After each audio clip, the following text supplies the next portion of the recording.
Nabi Ibrahim dan istrinya, Siti Hajar, berhasil membentuk keluarga yang baik sehingga putra beliau Ismail sedemikian rupa menjadi anak yang solih, yang berbakti kepada orang tua, taat kepada Allah.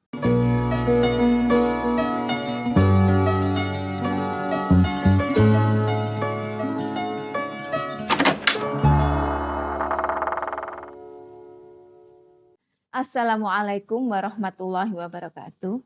Alhamdulillah wa syukurillah wa ni'matillah. La haula wa la quwata illa billah.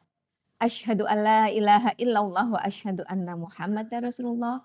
Allahumma sholli ala Muhammad wa ala ali Muhammad. Keluarga, fondasi moral umat. Pemirsa yang dirahmati oleh Allah, dalam Al-Quran surat Tahrim ayat 6 Allah berfirman, A'udzubillahi minasyaitonirrajim. Ya ayyuhalladzina amanu qu anfusakum wa ahlikum naro wa quduhan nasu wal hijarah. Yang artinya, wahai orang-orang yang beriman, jagalah dirimu dan keluargamu dari siksa api neraka yang bahan bakarnya adalah manusia dan batu. Dalam ayat ini Allah mengingatkan kepada kita sebagai pemimpin, Bapak sebagai kepala keluarga, Ibu sebagai kepala rumah tangga, hendaknya kita menjaga keluarga kita dari siksa api neraka.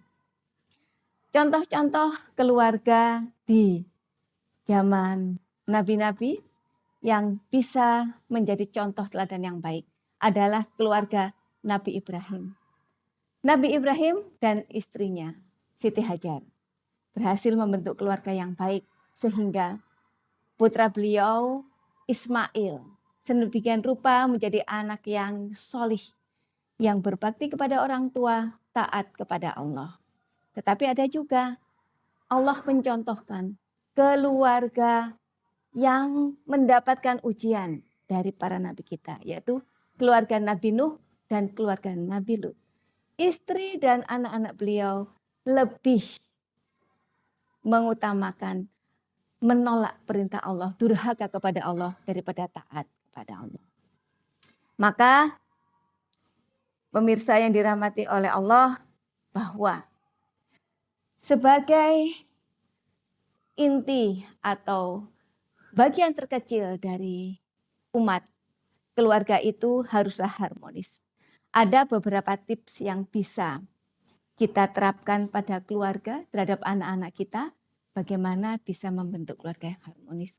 Yang pertama adalah gunakan tips deep talk sebelum tidur. Bagaimana maksudnya? Bahwa 10 menit sampai 15 menit sebelum anak-anak tidur, marilah kita bicara yang enak, ngobrol dengan mereka. Karena gelombang otak pada saat itu sedang dalam relaksasi dan paling mudah untuk menerima masukan. Kemudian yang kedua, jadilah pendengar yang aktif. Banyak orang tua sudah merasa berkomunikasi, padahal sebenarnya mereka hanya memberikan instruksi.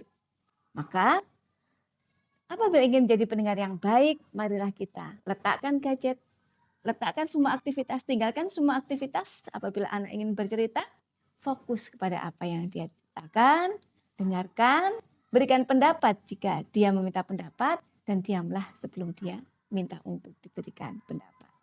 Oke, kemudian yang ketiga, terapkan metode diskusi, bukan dikte. Kita bisa melihat contoh dari Nabi Ibrahim saat beliau mendapatkan perintah Allah untuk menyembelih anaknya Ismail, tidak serta-merta Ibrahim kemudian melakukan perintah itu, tetapi dia berdiskusi dulu dengan Ismail. Dia menyampaikan bahwa ini perintah Allah, bagaimana pendapatmu nak, dan sebagainya. Sehingga kemudian Ismail taat dan mau menjalani perintah Allah tersebut. Kemudian validasi perasaan mereka. Maksudnya bagaimana? Kadang hal sepele seperti mainan anak rusak gitu ya.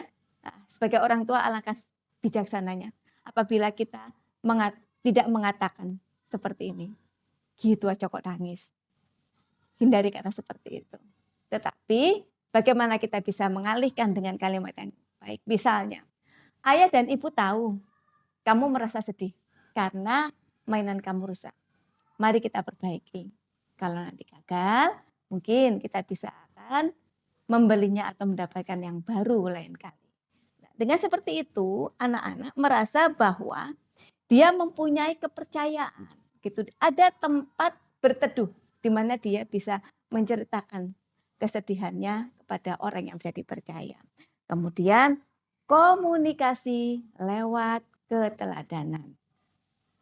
Pemirsa yang dirahmati oleh Allah, ingat bahwa tingkah laku kita lebih bisa ditiru daripada kata-kata kita. Ingat bahwa anak-anak tidak pernah baik dalam mendengarkan, tetapi mereka tidak pernah gagal dalam meniru. Maka sebagai orang tua, marilah kita menunjukkan sikap yang baik, contoh yang baik di depan anak, tidak hanya sekedar berbicara. Kemudian sebagai orang tua yang baik, yang menginginkan keluarga yang harmonis, marilah senantiasa kita berdoa kepada Allah. A'udzubillahi minasyaitonirrajim. Rabbana hab lana min azwajina wa dzurriyyatina qurrata a'yun waj'alna lil muttaqina imama. Ya Allah, berikanlah kepada kami pasangan hidup dan anak-anak yang menyejukkan mata, dan jadikanlah kami pemimpin bagi orang-orang yang bertakwa. Quran Surat Al-Furqan ayat 74. Semoga yang sedikit ini bermanfaat. Mohon maaf atas segala kekurangan. Nasrum minallah wa fathun qarib wa basyiril mu'minin. Assalamualaikum warahmatullahi wabarakatuh.